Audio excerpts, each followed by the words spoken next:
विद्यार्थी मित्रों, आमचे यूट्यूब चॅनल सायन्स कॉरिडॉरमध्ये पुन्हा एकदा आपल्या सर्वांचे स्वागत. बीएड CET 2022 या संदर्भातली आपण प्रश्नावली पाहत आहोत. ती म्हणजेच अभिरूप सर्व घटक समावेशक प्रश्नावली भाग 10 आज आपण पाहणार आहोत. विद्यार्थी मित्रों, यापूर्वी आपण 9 भाग रिलीज केले आहेत. ते जर पाहिले नसेल तर कृपया तुम्ही पाहून घ्या. अत्यंत उपयुक्त प्रश्नावली आपल्या बीएड CET संदर्भात तुम्हाला यात मिळेल, ज्याचा तुम्हाला परिपूर्ण फायदा होईल. विद्यार्थी मित्रों, अजूनही आपण जर आमच्या चॅनलला सबस्क्राईब केलं नसेल तर कृपया सबस्क्राईब करा आणि शेअर करण्यास बिलकुल विसरू नका. तर चला पाहूया आपल्या या अभिरूप घटक प्रश्नावलीतील भाग 10 मधील पहिला प्रश्न. दिलेल्या पर्यायामधून वेगळे ते बाहेर काढा. तर विद्यार्थी मित्रों, आपल्याला वेगळे ते बाहेर काढायचे आहे. वृक्ष, रोप, पुरुष, मुलगा, काका, मामा, वडील, स्त्री, मुलगी. तर विद्यार्थी मित्रों, वृक्ष हे कधीतरी रोपापासून वाढलेले असते. त्यानंतर पुरुष हा मुलापासूनच नंतर काय होतो, पुरुष होतो, रूपांतरित होतो. स्त्री ही मुलीपासून काय होते, रूपांतरित होते. तर विद्यार्थी मित्रों, वडील, काका, मामा ही जी जोडी इथं दिलेल्या सहसंबंधाची जोडी जी आहे ती काय आहे, वेगळी आहे. हे आपण लक्षात घ्यावे. ऑप्शन सी आपलं उत्तर होय. त्यानंतर पुढचा प्रश्न. मुलाच्या भावनिक विकासासाठी निम्न कारक जबाबदार आहेत. तर कोणते कारक म्हणजेच कोणत्या बाबी जबाबदार आहेत?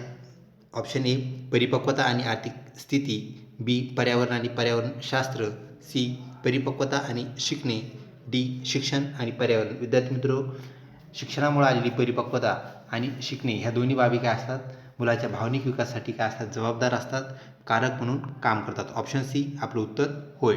पुढचा प्रश्न. सूचना दिलेल्या पर्यायामधून वेगळे ते काढा. भारतीय, जपानी, अमेरिकेचा, ब्राझीलचा. तर विद्यार्थी मित्रों, ऑप्शन बी जपानी हा वेगळा शब्द आहे. ऑप्शन बी आपलं उत्तर होय. त्यानंतर पुढचा प्रश्न. आधुनिक शिक्षक हे मान्य करतात की ज्ञान म्हणजे ऑप्शन ए शिक्षणाचे प्राथमिक उद्दिष्ट आहे, बी अधिक महत्त्वाच्या शैक्षणिक गरजा पूर्ण करण्यासाठी लागणारी पहिली आवश्यक गोष्ट आहे, सी स्वतःचा प्रभावी वागणुकीची वाजवी हमी असते, डी प्राथमिक शाळेत जेथे विद्यार्थी समायोजन वर भर दिले जाते हे बिनमहत्त्वाचे आहे, म्हणजे बिनकामाचे आहे. विद्यार्थी मित्रों, ज्ञानाची व्यापक व्याख्या ऑप्शन बी मध्ये आपल्याला पाहायला मिळते. ते म्हणजेच अधिक महत्त्वाच्या शैक्षणिक गरजा पूर्ण करण्यासाठी लागणारी पहिली आवश्यक गोष्ट ती म्हणजेच ज्ञान होय. ऑप्शन बी आपलं उत्तर आहे. प्रकाशाची गती सर्वप्रथम कोणी मोजली? ए गॅलिलिओ यांनी, बी न्यूटन यांनी, सी रोमर यांनी, डी आईन्स्टाईन यांनी. तर विद्यार्थी मित्रों, ऑप्शन सी रोमर यांनी सर्वप्रथम प्रकाशाची गती मोजली हे आपण लक्षात घ्यावे. विद्यार्थी मित्रों, तसेच गॅलिलिओ यांनी दुर्बिणीचा शोध लावलेला आहे हे आपल्यास माहीत आहे. त्यानंतर न्यूटन यांचे गतिविषयक नियम आहेत. तसेच विद्यार्थी मित्रों, आईन्स्टाईन यांचा सापेक्षतावादाचा सिद्धांत आहे. तर विद्यार्थी मित्रों, ऑप्शन सी रोमर यांनी प्रकाशाची गती सर्वप्रथम मोजली.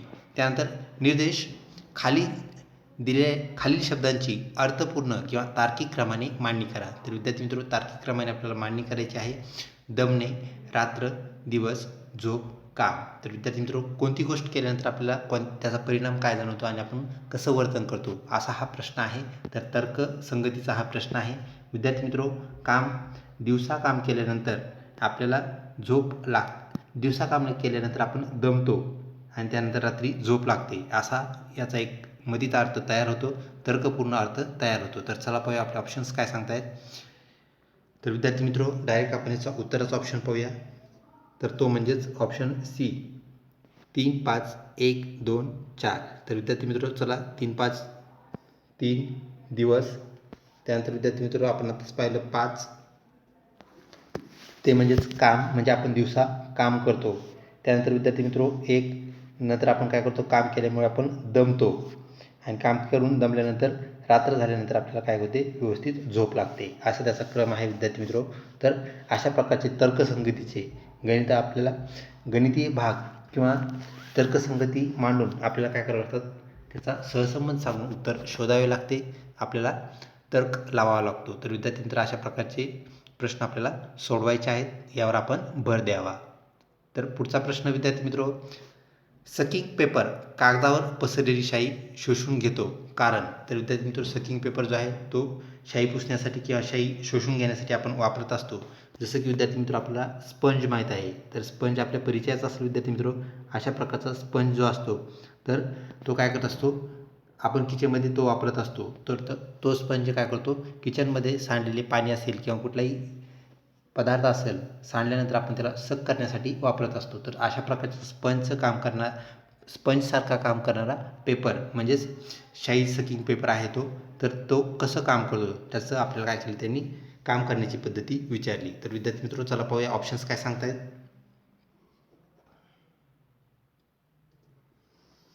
शाई उडून जाते. बी, शाईमध्ये चिकट शक्ती असते. सी, सकिंग पेपरमध्ये असलेले छिद्र शाई शोषून घेतात. डी, सकिंग पेपरमध्ये असलेले छिद्र शाई केशिका क्रियेद्वारे शोषून घेतात. तर विद्यार्थी मित्रो, ऑप्शन डी हे आपलं उत्तर होईल. त्याला छोटी छोटी छिद्र असतात विद्यार्थी मित्रो, आणि आपल्याला माहिती आहे स्पंजला पण छिद्र असतात. तर स्पंज हा आपला एक प्राणी आहे, हेही आपणास माहीत असेल विद्यार्थी मित्रो. समुद्रामध्ये आढळणारा तो प्राणी आहे, त्यापासून स्पंज तयार होतो, ज्याला आपण सायकॉन किंवा चायफा असं म्हणत असतो. तर तशाच प्रकारचा हा पेपर आहे. तर सकिंग पेपरमध्ये बारीक बारीक छिद्र असतात.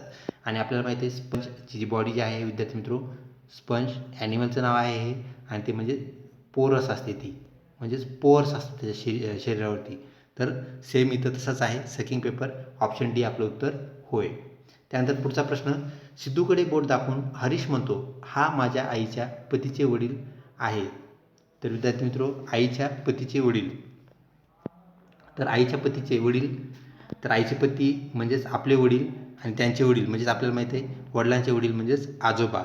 तर त्याच्या हरीशसोबत नाते काय, तर आजोबा हे आपलं उत्तर आहे विद्यार्थी मित्रो. ऑप्शन ए वडील, बी आजोबा, सी मुलगा, डी जावई. विद्यार्थी मित्रो, ऑप्शन बी आजोबा हे आपलं उत्तर होय. नातेसंबंधातून आलेला तो प्रश्न होता. त्यानंतर विद्यार्थी मित्रो, पुढचा प्रश्न,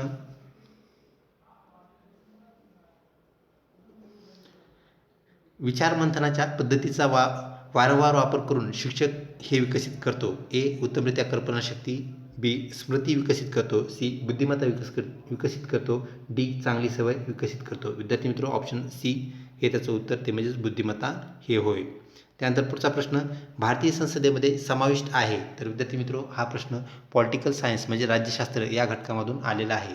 तर विद्यार्थी मित्रो, 10वीपर्यंतचे म्हणजे 10वीच्या लेवलपर्यंतचे, 10वीच्या स्तरापर्यंतचे राज्यशास्त्र आपल्याला काय करायचे आहे, पाहायचे आहे, त्याचा अभ्यास करायचा आहे. तर त्यातून आलेला प्रश्न, चला पाहूया काय सांगतोय. भारतीय संसदेमध्ये समाविष्ट आहे. कशाचा समावेश आहे ते आपल्याला पाहायचं आहे. ए, फक्त राज्यसभेचा. बी, लोकसभा आणि राज्यसभेचा. सी, लोकसभा, राज्यसभा आणि राष्ट्रपती.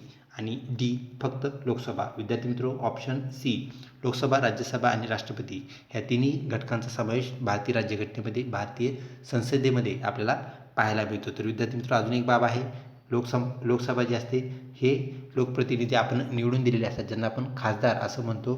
तसेच राज्यसभेचे सभासद जे असतात विद्यार्थी मित्रो, ते निवडले जातात, तर ते प्रत्यक्ष लोकातून निवडले जात नाहीत, हे आपण लक्षात घ्या. आणि त्यानंतर राष्ट्रपती आपल्याला माहीत आहे विद्यार्थी मित्रो. तर हे तिन्ही घटक जे आहेत ते संसदेचे घटक होय. तर भारतीय संसदेत ते समाविष्ट आहेत. त्यानंतर पुढचा प्रश्न विद्यार्थी मित्रो, सूर्याकडून पृथ्वीवर उष्णता या प्रक्रियेने येते. ए, रेडिएशनने. बी, प्रवाहाने. सी, संवहनाने.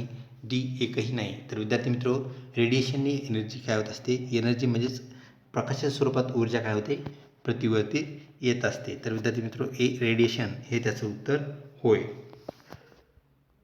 त्यानंतर पुढचा प्रश्न विद्यार्थी मित्रो, एक कुशल शिक्षक ह्याची खात्री करतो. तर एक कुशल शिक्षक कशाची खात्री करतो ते आपल्याला पाहायचं आहे विद्यार्थी मित्रो. तर ऑप्शनमध्ये पाहूयात आपण, त्याच्या विद्यार्थ्यांमधील सहकार्याची भावना. बी, कोणत्याही निर्बंध न करता स्वतःच्या भागावर. त्यानंतर सी, त्याच्या विद्यार्थ्यांमधील स्पर्धा. आणि डी, परिस्थितीनुसार विद्यार्थ्यांमध्ये सहकार किंवा स्पर्धाची भावना आहे हे तो पाहतो. तर विद्यार्थी मित्र लक्षात घ्या, परिस्थितीनुसार विद्यार्थ्यांमध्ये सहकार्याची भावना किंवा सहकाराची भावना ही असणं गरजेचे आहे. आणि वेळोवेळी त्यांनी स्पर्धा करणे गरजेचं आहे. म्हणजे ज्यावेळी सहकार करायचे त्यावेळेस त्यांनी ते करावं, आणि स्पर्धाही करावी. अशा प्रकारे दोन्ही भावनात्मक बाबीचा विचार शिक्षकाला करावा लागतो. ऑप्शन डी हे आपलं उत्तर होय. त्यानंतर पुढचा प्रश्न, कनिष्ठ वर्गाच्या एका गटामध्ये एखाद्या वरिष्ठ विद्यार्थ्याने कोणत्या क्षमतेने काम करावे. विद्यार्थी मित्र, एखाद्या गटामध्ये कनिष्ठ आणि वरिष्ठ दोन्ही वर्गातील जर मुलं असतील तर वरिष्ठ वर्गातील मुलांनी त्यासोबत कसं वागावे असा हा प्रश्न आहे. तर ए, मित्राप्रमाणे. बी, आदर्शाप्रमाणे. सी, मार्गदर्शकाप्रमाणे. डी, सहकार्याप्रमाणे किंवा सहकारी. तर विद्यार्थी मित्र ऑप्शन बी हे त्याचं उत्तर होय. तर जे सर्व लहान गटातले किंवा दुसऱ्या लहान वर्गातली मुलं असतील त्यांनी त्याला आदर्श मानावं, अशा प्रकारे त्यांनी वागणं काय आहे अपेक्षित आहे. तर त्यांनी आदर्श ऑप्शन बी हे आपलं उत्तर होय. पुढचा प्रश्न, खालील मालिका पूर्ण करा. तर एक मालिका दिलेली विद्यार्थी मित्र ती म्हणजे अक्षर मालिका किंवा शब्द मालिका. तर अक्षरांचा तो ग्रुप आहे, समूह आहे ABDH, त्यानंतर BDHP, त्यानंतर CFLX, त्यानंतर DHPF. तर पुढची येणारी जी अक्षर समूह असेल, अक्षर मालिका असेल ती कोणती, असा हा प्रश्न आहे. तर विद्यार्थी मित्र ऑप्शन सी EJTN ही अक्षर मालिका, हे अक्षर समूह पुढे आपल्याला पाहायला मिळेल. त्यानंतर पुढचा प्रश्न, खालील प्रश्नात दिलेल्या पर्यायामधून नातेसंबंध सांगणारी आकृती निवडा. तर विद्यार्थी मित्र पहिली आकृती, त्यानंतर फिरवल्यानंतर तिच्यात होणारा बदल, त्यानंतर तिसरी आकृती आणि विद्यार्थी मित्र त्यानंतर तिसऱ्या आकृतीतून चौथ्या आकृतीत प्रवेश करताना ती आकृती कशी येईल, असा हा प्रश्न होय. तर विद्यार्थी मित्र ऑब्झर्वेशन केल्यानंतर 2 नंबरची जी आकृती आहे तशा प्रकारे ती आकृती येईल, म्हणजेच बी ऑप्शन 2 म्हणजे आकृती 2 हे आपलं उत्तर होय. त्यानंतर पुढचा प्रश्न विद्यार्थी मित्र, दिलेल्या पर्यायामधून वेगळे ते बाहेर काढा. गणकयंत्र ज्याला आपण कॅल्क्युलेटर म्हणतो, कूलर, त्यानंतर संगणक, त्यानंतर दूरचित्रवाणी म्हणजे टेलिव्हिजन. तर विद्यार्थी मित्र या तिन्ही घटकांना आपण काय करत असतो, अल्टरनेट करंट वापरत असतो, म्हणजे AC करंट वापरतो. आणि गणकयंत्र त्याला काय असते, सेल असतो विद्यार्थी मित्र, तो DC करंटचा भाग आहे, साठवलेली एनर्जी त्यामध्ये वापरली जाते. यावरून ऑप्शन ए गणकयंत्र हे आपलं उत्तर होय. त्यानंतर पुढचा प्रश्न विद्यार्थी मित्र, डॅश डॅश हे उत्तम कृती कौशल्याचे उदाहरण आहे. तर चढणे, बी धावणे, सी झोपणे, डी लिहिणे. तर विद्यार्थी मित्र डी लिहिणे हे कृती कौशल्याचे उदाहरण आहे, म्हणजे आपण एक कृती करत आहोत आणि त्यात कौशल्याची गरज आहे. तर ऑप्शन डी लिहिण्यासाठी आपल्याला कौशल्य वापरावे लागते. त्यानंतर पुढचा प्रश्न, अजिम प्रेमजी हे डॅश डॅशचे मालक आहेत किंवा कोणत्या कंपनीचे सर्वेसर्वा आहेत. ए इन्फोसिस कंपनीचे, बी TCS कंपनीचे, सी विप्रो कंपनीचे, डी यापैकी कोणतेही नाही. तर विद्यार्थी मित्र आपल्याला माहिती आहे विप्रो ही जी कंपनी आहे तर त्याचे सर्वेसर्वा किंवा मालक अजिम प्रेमजी हे होत. ऑप्शन सी आपलं उत्तर आहे. त्यानंतर पुढचा प्रश्न विद्यार्थी मित्र, भिन्न वर्तन वैशिष्ट्ये असणाऱ्या मुलांना समान वातावरणात वेगवेगळे अनुभव येत असतात. तर नक्कीच येत असणार आहेत विद्यार्थी मित्र. तर या संदर्भात आपले ऑप्शन्स काय सांगतात, ए ते खरं आहे, बी ते खोटं आहे, सी ते निश्चित सांगता येत नाही, म्हणजे ते कधी खोटं असते तर कधी खरं असतं, आणि डी वरीलपैकी कोणतेही नाही. विद्यार्थी मित्र ते खरे आहे, म्हणजे ऑप्शन ए हे आपलं उत्तर होय. तर विद्यार्थी मित्र अशा प्रकारे आपली प्रश्नावली येते संपते. अशाच प्रकारच्या प्रश्नावलीसाठी आमच्या चॅनलला कनेक्ट राहा, बेल आयकॉन बटन दाबून ठेवा, म्हणजेच नोटिफिकेशन्स तुम्हाला मिळत राहतील. आणि अजूनही चॅनल जर सबस्क्राईब केलं नसेल तर कृपया सबस्क्राईब करून लाईक करण्यास बिलकुल विसरू नका. लवकरच भेटूया पुढच्या भागामध्ये. तोपर्यंत धन्यवाद. अभ्यास करत राहा.